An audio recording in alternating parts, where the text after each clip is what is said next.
ನಮಸ್ತೆ ಫ್ರೆಂಡ್. ಈ ಸ್ಟಾಕ್ ಬಂದು ಕನ್ಕೋರ್ಡ್ ಬಯೋ ಅಂತ.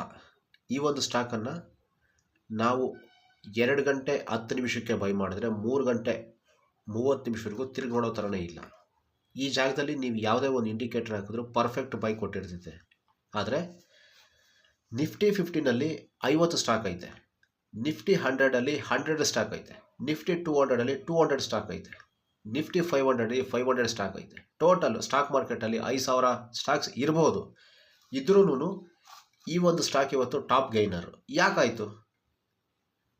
ಈ ಒಂದು ಟ್ರೇಡಿಂಗ್ ಸ್ಟ್ರಾಟಜಿ ನಿಮಗೇನಾದರೂ ಸಿಕ್ಕಿದಿದ್ರೆ, ಈ ಜಾಗದಲ್ಲಿ ಎಂಟರ್ ಆಗಿ ಈ ಜಾಗದಲ್ಲಿ ಎಕ್ಸಿಟ್ ಆಗ್ತಕ್ಕಂಥ ಒಂದೇ ಒಂದು ಟ್ರೇಡಿಂಗ್ ಸ್ಟ್ರಾಟಜಿ ಸಿಕ್ಕಿದಿದ್ರೆ 1 ಕೋಟಿನ 2 ಕೋಟಿ ಮಾಡ್ಬೋದಾಗಿತ್ತು, 2 ಕೋಟಿನ ಎಷ್ಟು ಬೇಕಾದರೂ ಮಾಡ್ಬೋದಾಗಿತ್ತು. ನಮ್ಗೆ ಅಷ್ಟು ಬೇಡ. 1 ಲಾಟ್ ಹಾಕ್ಕೊಂಡಿದ್ರೆ ಡಬಲ್ ಆಗೋಗ್ಬಿಡೋದು. 2314 ಹತ್ರ ಹಾಕ್ಕೊಂಡು 2600 ಹತ್ತತ್ರ ಹೋಗೈತೆ. 300 ಪಾಯಿಂಟ್ ಮೂಮೆಂಟ್.